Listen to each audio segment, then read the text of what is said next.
So Richard Mendelson is here with us. He's a mine of knowledge for everything that happened in the valley and a lot what happened in the Stag's Leap creation, Stag's Leap. You will hear. We were on another Stag's Leap yesterday, so there is a few stories around that, and we have a fun bottle of wine to show you also at the end of the table. So, okay. All right. Thank you. Welcome to Stag's Leap District. This is how we do things in the Napa Valley, breakfast with wine. So it's a pleasure to look back, and gave me an opportunity to look back and reflect on how special Stag's Leap District is certainly in my career, and holds a special place in my heart for reasons that you'll see. As Christoph said, there are lots of stories. I mean, we could sit here all day and regale you with Stag's Leap District history. But I'm going to hit the salient points. Feel free to ask questions. Jillian and Christoph will join in where appropriate. So I guess where I want to start is that like all world-class Old World and New World appellations, the key ingredients are the people and the place, specifically the terroir. And Stag's Leap District has long been and is today one of the most distinctive, distinguished, and dynamic AVAs in the Napa Valley. So just by way of introduction, because always our experience shapes our judgment, let me just tell you my personal experience with appellations. I learned about wine while I was a graduate student at Oxford.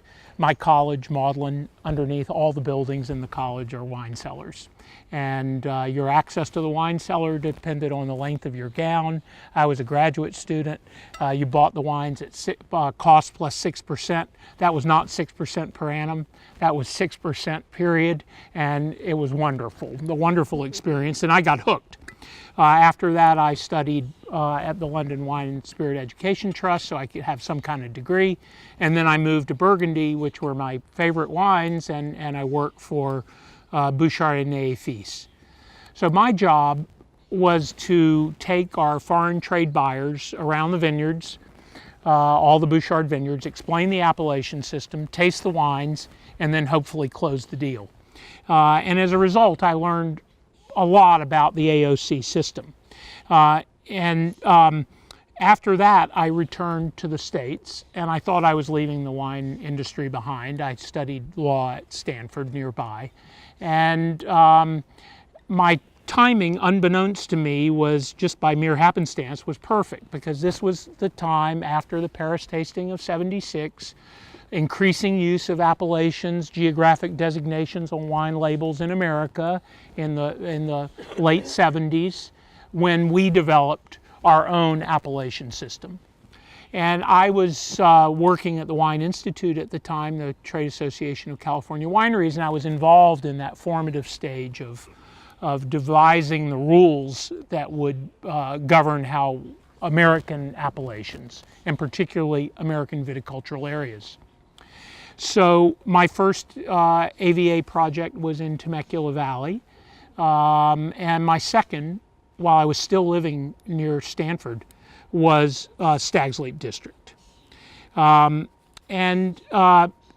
was after Stag's Leap District, just to paint the rest of the picture, I then did most of the other AVAs in Napa, Rutherford, Oakville, the Faded Benches, St. Helena, Yountville, Oak Knoll, Spring Mountain, Atlas Peak, and on. I did other appellation projects in other areas in California and elsewhere. And I guess you would say, just to finish the introduction, I'm an appellation junkie.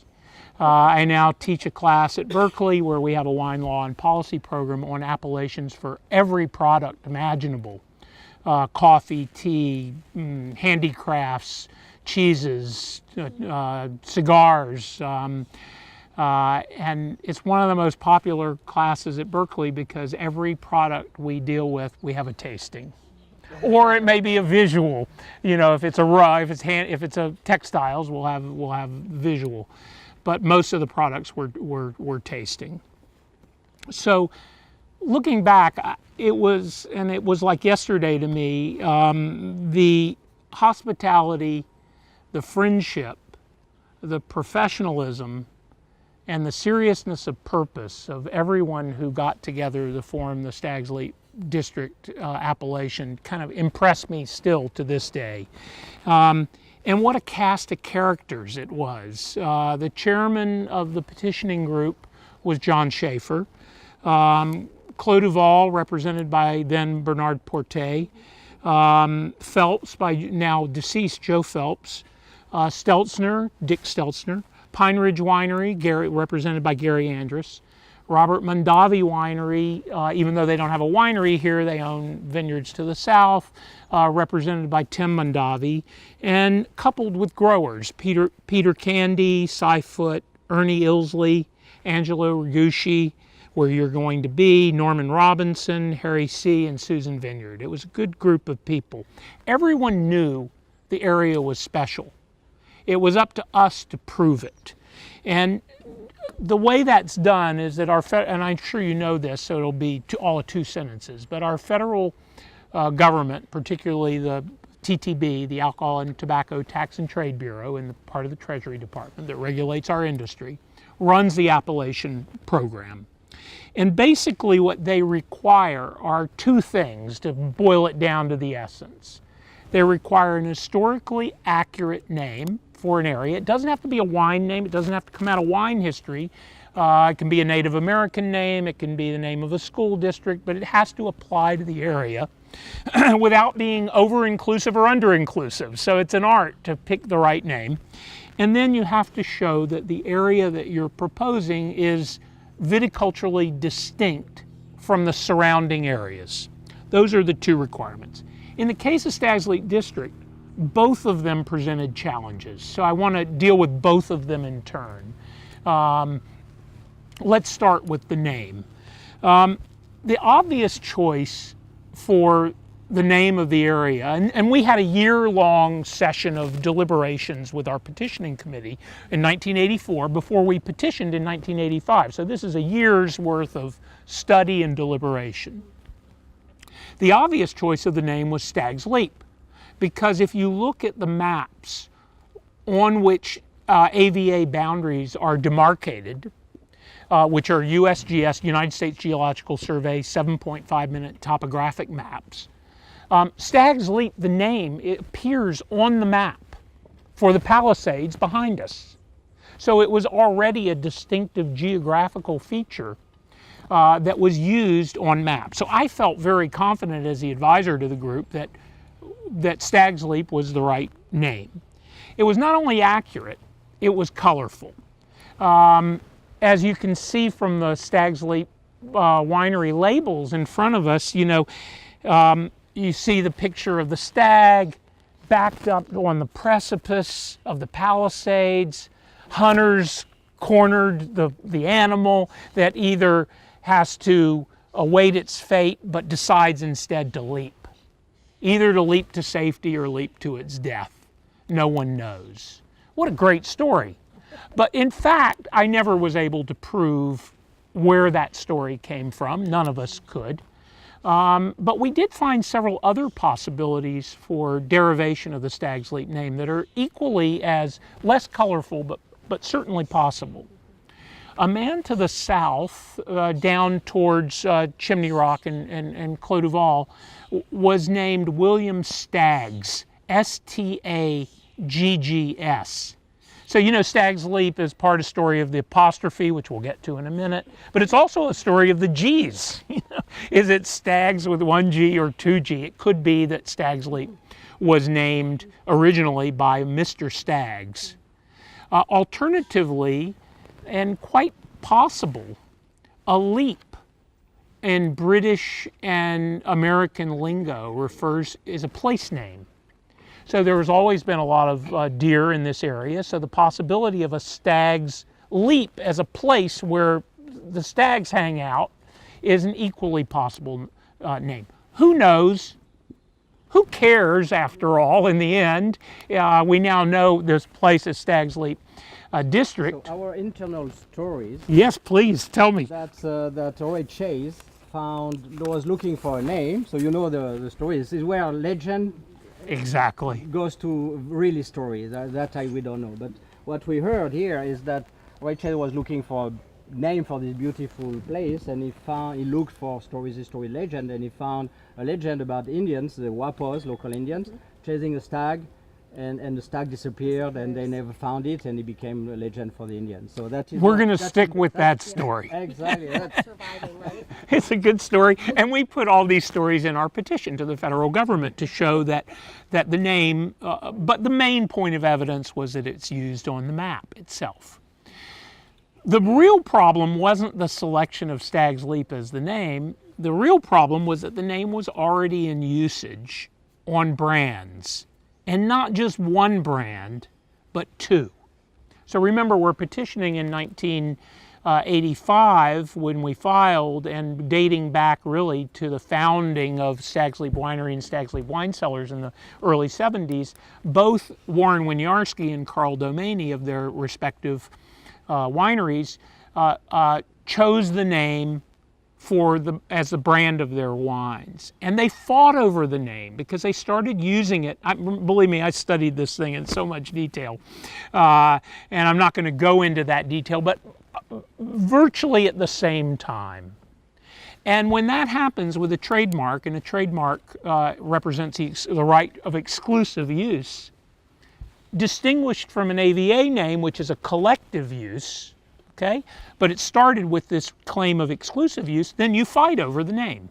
And in fact, there was a court battle started in 1972, right after they started using the name on their brands, and didn't end until, well, this famous wine. I don't know, Jillian, can you show it? There is the Accord bottle that is produced and bottled by Stag's Leap Wine Cellars and Stag's Leap Winery, 1985 vintage, symbolizing the end of the lawsuit. And neither party won. Both were given the right to continue to use the name, and so that the consumers wouldn't be confused, they would be differentiated by the placement of the apostrophe. Stag's Leap Wine Cellars, G''S, Stag's Leap Winery, GS''.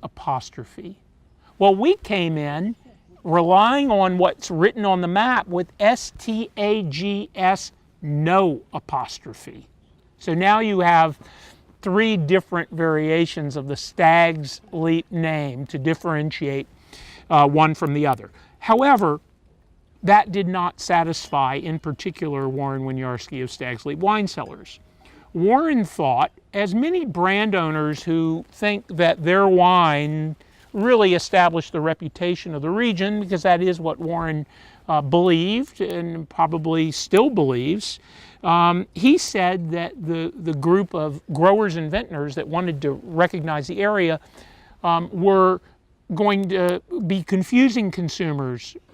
They wouldn't be able to tell a Stag's Leap AVA wine from a Stag's Leap Wine Cellars wine, both names appearing on the front label.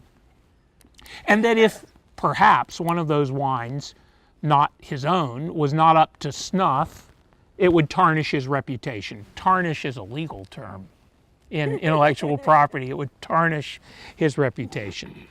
We came up with a solution that I think, well, it's proven the test of time because it's now used in many other areas around California, but we were the first. We added the word district. Warren, after we filed the petition, just to give you the chronology, we filed the petition in '85. Warren immediately objected to the name, and we settled about a year later with Warren and changed the name to Stag's, still with no apostrophe, Leap District.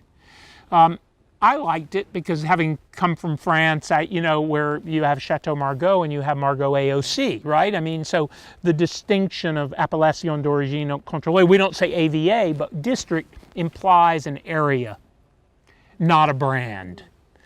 We toyed with other solutions, like after the brand name putting C in a circle, which represents a trademark or copyright. But really, district, I think, served that purpose and was the compromise. the problem was this, that at the time, TTB did not let you invent any part of an AVA name. Every part of the name had to be historically justified. And was there ever the use of Stag's Leap District as a name on any wine label before 1985? We did the search through everything and we found one. Bless his heart, Dick Stelzner. Wow.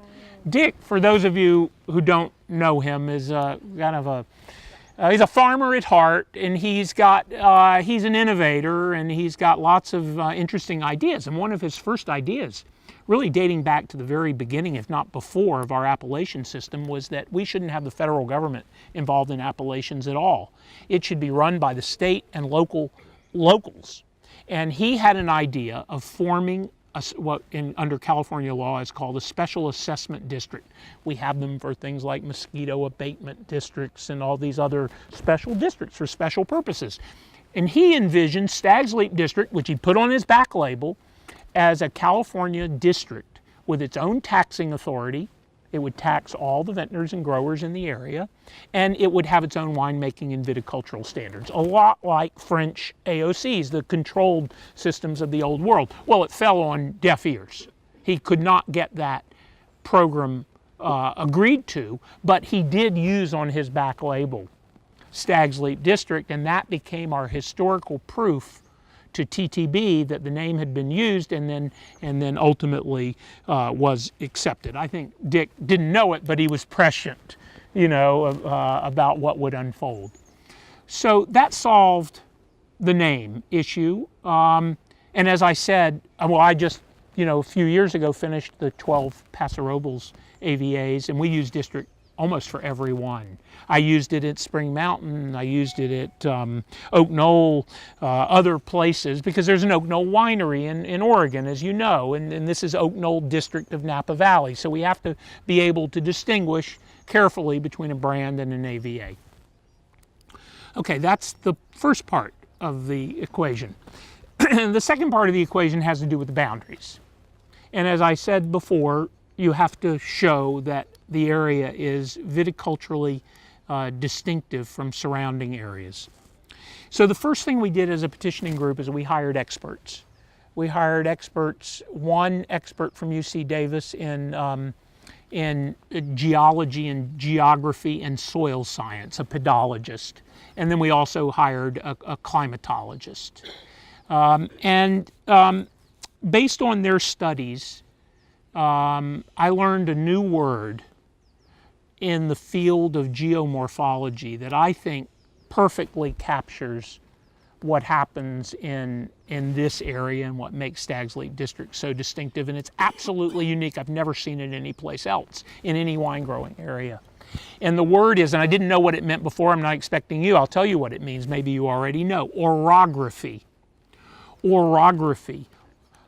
The orography refers to a series of hills and mountains that essentially, in this case, form a funnel, which has immediate effects on the viticultural characteristics of the area.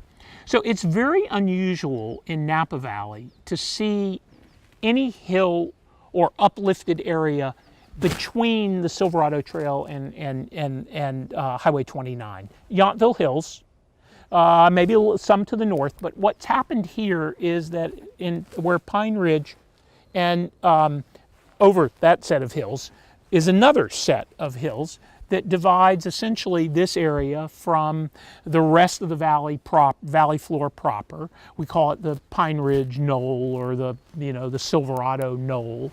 It's very unusual. What it is in geologic terms, you have the Vaca Range behind us, and it is an uplifted area. And then these are what are called toe deposits that are mega slides along the displacement surfaces as this, geologic time as this area is uplifted. So that's very unusual to find those. And then not only that, to find that they kind of connect both west and east of the Silverado Trail to form this ring. And what our experts told us is that this orography has in fact an effect first on climate by being a funnel.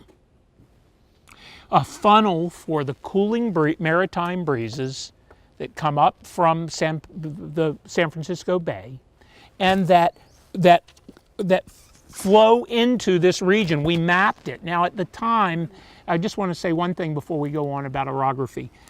I want to place this in historically in its proper context. The sophistication of AVA petitions. Okay, when we did the Napa Valley AVA petition, which was filed for by the Napa Valley Vintners Association and then jointly NVV and the Napa Valley Grape Growers Association, it was 4 pages. 4 pages. This was the day, and you'll remember it for those of you, you're all students of wine, when we described climate by Winkler and Amarine's regions 1 to 5. We didn't have weather stations out in the vineyard. We were dealing with data points that were fairly far apart. By the time we got to Stag's Leap District, now Napa Valley was established, the petition was in 79, it was established in 83, and Stag's Leap District were applying in 85. So it's not that much longer. 5 years maybe from the time of inception of both projects. Our petition was 60 pages and 160 pages of expert studies and exhibits. So and then if you want to go the next step in Paso Robles, those petitions for those 11 nested AVAs were probably 250 pages each, because we now have more, just on the subject of climate, we have more data than you can deal with, because we have weather stations throughout the vineyards, and you know, you have to decide then what's really important. But now you can look at wind speed and direction and everything. Before we couldn't. But we really, I think, set the bar higher in Stag's Leap District for all the petitions that would follow in Napa Valley and other areas. So we were able to really show through our climatologists that the wind in the late afternoons in particular, but even in the morning, you felt a little breeze this morning, you know, would funnel through an increase in speed, which is what happens, drying out the moisture in the air somewhat, and that this had a direct effect on the viticulture of the region. It also had, and we put these in the petition, Bernard Portet, if he were here with us, he'd tell you his story about how he founded the site for Clos du Val, and this is a true story. He was out here looking throughout the Napa Valley to where to found a winery, another man with Bordelais heritage, and he wanted someplace that was cooler. And he was driving down the trail on a summer day, windows open, and when he dropped down right at Stag's Leap Wine Cellars, down the hill as you go down right in front of Stag's Leap Wine Cellars on the trail, it got cooler. And he said, I found my spot. And that's how he selected the place for where Clos du Val is today. I observed it myself, and anyone who lives here observes it, in terms of the fog and the penetration of the fog, where it burns off. And I was always amazed that the morning fog would reach up to the northern limits of Stag's Leap District and no further. Mm-hmm. I mean, this was kind of the northern, and of course, the problem with this is that there's no bright lines. You know, no, I can't tell you that the fog stops every day at what became the northern boundary of Stag's Leap District, which is the Yountville Crossroad. No, and just like soils, you know, that geologic parentage that we're talking about off the Vaca Range really gave rise to the most characteristic soil of Stag's Leap District. By no means the only soil, because we're incredibly diverse in Napa Valley, but these bale loam soils. But if you were going to map the area just by bale loam soils, you'd have a discontinuous, disjointed AVA, and you can't do that. So this is what I love about appellation science. It's science, but it's also art. And it's history, and none of them line up precisely. And and when the vintners and the growers are serious, you do the best you can. You realize, vintners and growers realize on appellation projects that They're unlike any other legal matter. It's one thing to buy and sell a winery, to do a contract to buy grapes. They figured these boundaries would last forever. So everyone took it very seriously. You may not have another bite at the apple to revise any of these boundaries. So you're really putting a stake in the ground about where Stag's Leap District would be for all time. So we put all of these things together, along with the fact that, also the absorption of heat by the rocks in the Palisades and giving off that heat in the mornings and in the nights. All of these factors were put into the petition. But we went one step further. We talked about wine quality. And better than wine quality, wine character, flavor and textural profile of the wines coming from Stag's Leap District. This is not in the regulations. And I know you all have a copy of my book, and in my book I make certain recommendations, and one of them is that TTB in the future has to be sophisticated enough to taste wine. I travel with these guys. I have my whole career. They're really not wine lovers. They really don't, many of them don't drink wine at all. So how can you, and they want to base their decisions on objective science. So if you sit 2 glasses in front of them and say, here's the line we proposed, farming is identical, as much of a control test as you could have, taste the difference, same varietal, they won't do it. Which makes our job a little bit harder, but not impossible. So we talked about stylistically, whether it's the iron fist in the velvet glove, or whatever you want to call those textural characteristics of Stag's Leap District, and particularly being on the east side.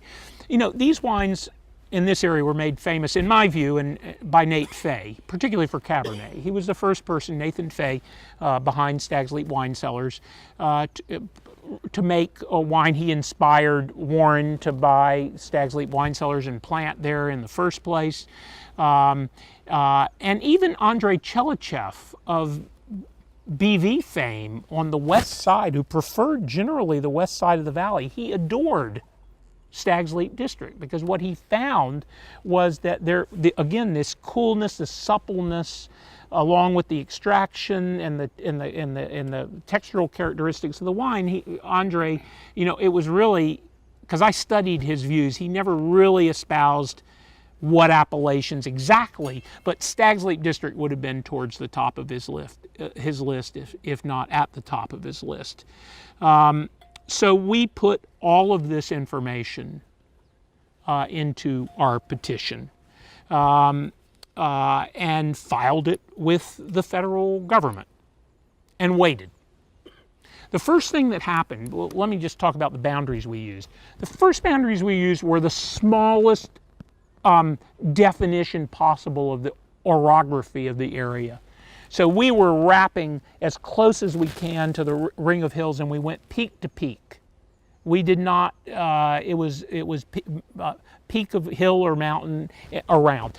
But what that did was, on the west side, where Pine Ridge and Silverado Vineyards is, it divided particularly the Silverado Vineyards property. Because their vineyards go both to the north of where that line was and to the west of where that line was. And they know their property best. And of course, this is why, in the end, appellations, the last peel of the onion really is the vineyard and the block. And the vintners and the growers know it best in the way that Christoph could and has described for you. And they felt that division of their property was unfair. They spent a lot of time doing their own studies, prepared their own, essentially a counter petition to the federal government to expand the boundaries to the Napa River to the west, and then to another smaller ring of hills just south of the Yountville Crossroad. Because there are several rings of hills. It's not, again, nothing is exact. So they wanted to expand the area. We read their petition, and we amended ours to allow them into what was the original proposal. That added just around 2,500 acres to Stag's Leap District. At that point, we said we had changed the name from Stag's Leap District. We had broadened it, still being true to the orography of the area. We didn't feel any compromise. In fact, Silverado had done a very, very good job in their studies. And we said, that's it. We're at that point 3 years into the process. It became a 5-year process. Not as long as the litigation between Warren and Carl, but long nevertheless, 5 years. We weren't going to make any other change to the area. That was our Maginot line in the sand. But in the end, 2 other people, before the process was done, 2 other people stepped forward, one to the north, one to the south, to trying to expand the area further. One other aside, I learned from this there's a reason that when we filed next for Rutherford and Oakville, we did them together along with the benches. Same thing I did in Paso Robles, filing for all 11 at one time, because when you don't do that, everybody if they felt like, if I don't get into Stag's Leap District, I'm just plain old Napa Valley, which is, there are some people who felt that way. So context is really important to give them the whole sense of the Appalachian architecture. I think that's an important thing. In any event, we said we wouldn't make another change, and the first person to request the change was then Stan Anderson, S. Anderson, if you may remember, producing Chardonnay and sparkling wine. No Cabernet in that area just south of this was a very small addition that was proposed just from that. And you'll look at it when you're up by, when you drive out of here, you'll see, these little rings, and, do you go from there to the Yountville Crossroad? Very small, but we said no. And that became the subject of a public hearing that was held in December of 1987 here in the Valley. People flying out from Washington to hear the case and full presentations made. I think part of it, looking back, if Cliff Lady had been there, making Cabernet that we could have compared, but it was a Chardonnay and sparkling wine producer. It just didn't seem like it almost like we call it in the law, a self-admission, admission against interest. You're not even making the varietal that we're touting. In the end, TTB decided, I think, for whatever reason, to go to the Yountville Crossroad, which is the northern boundary today. In the south, at the hearing, 2 vintners came in wanting to extend Stag's Leap District much farther south, a couple miles south. And they were rebuffed, and that was not allowed. So in January of 1989, 5 years after we had begun the process, Stag's Leap District was formally approved as an AVA. There are 2 things I want to add, and then I'm going to open it up to questions because I've been talking for too long, and I'm sure Jillian and Christoph want to add. But there are 2 takeaways when I look back from the Stag's Leap District experience, that maybe more than 2, but 2 come immediately to mind that I want to share. First of all, the friendship in the camaraderie amongst growers and vintners, even when you fight.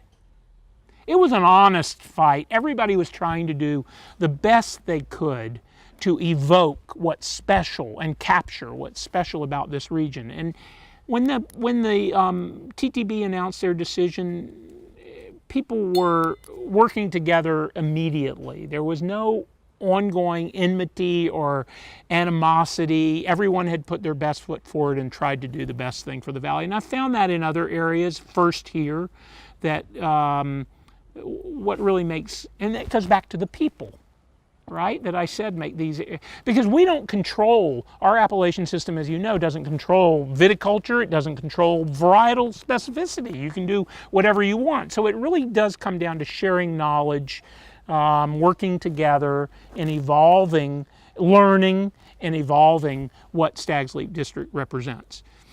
The second thing that was really critical about Stag's Leap District was that it wasn't the first nested AVA in Napa Valley. We had done Carneros and Wild Horse Valley and Howell Mountain.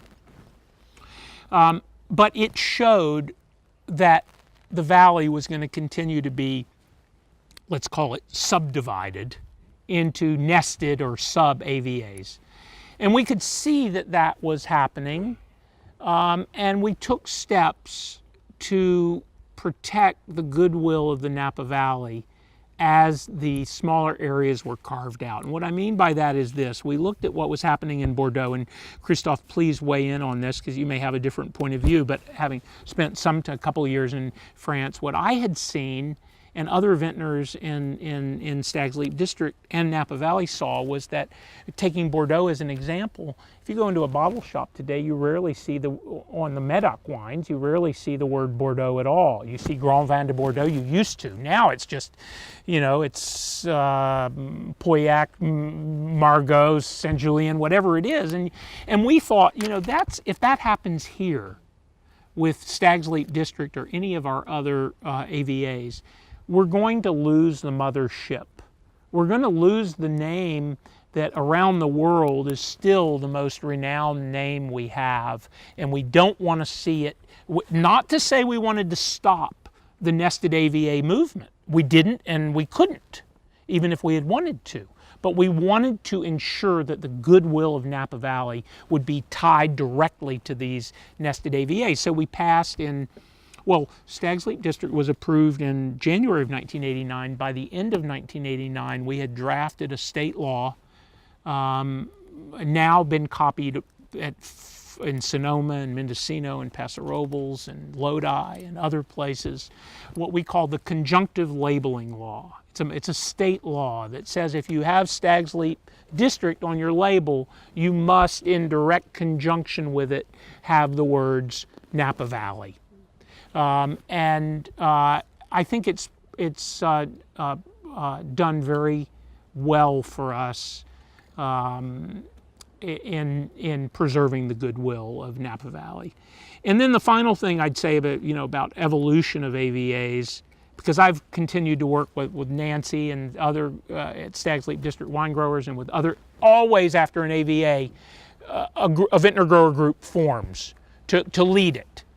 Now, of the almost 300 AVAs that we've formed, I'd love to do this, particularly with a SOM group. I do it sometimes in my classes. You have 10 minutes to write down every AVA name you can remember. You're not going to get anywhere near 300. I don't care how educated you are, unless you're checking you're cheating.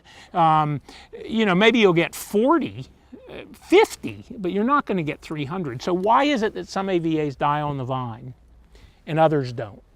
And this has been because I work with these groups, and we've used every kind of strategy imaginable, from distinctive packaging, like reminiscent of the seal on a Chateauneuf-du-Pape bottle, to certification standards. Some areas have growing standards; they're voluntary, and you can put a little logo on your label. Everybody does a different thing, and what I've learned about that, and it's not where I started, and I'll stop at this and we'll have an open discussion, was that I used to think that we had to follow directly in the path of the AOC, the old world DOC, AOC systems, and we had to develop, standards. And we're too young of a country. No client I've ever been with, no vintner, is ready to do that. We just got to keep learning, and we rely on technology, and we don't have an old playbook, that we can rely on. And so what else do you do? And what I found is that any group, first of all, you have to have strong leadership. You have to have good people. But then any efforts you make as an appellation group, and this can apply to cigars as well as to wine, you have to promote sustainability of your area, economic, environmental, and social. Because this is a living, breathing organism. And if you take care and care about it even if it's just improving the riverbed that runs through and taking steps to do that, even though it has nothing to do with wine quality, it gets people working together, communicating, and sharing knowledge and making progressing. That is what the key to a great AVA is. And so I end where I started. What makes an AVA special and what makes Stags Leap District special is the terroir and the people and the steps they take to every day to make the best wine possible. And Christophe's short presentation on the wines and what he's doing here, I think, is just a testament to that.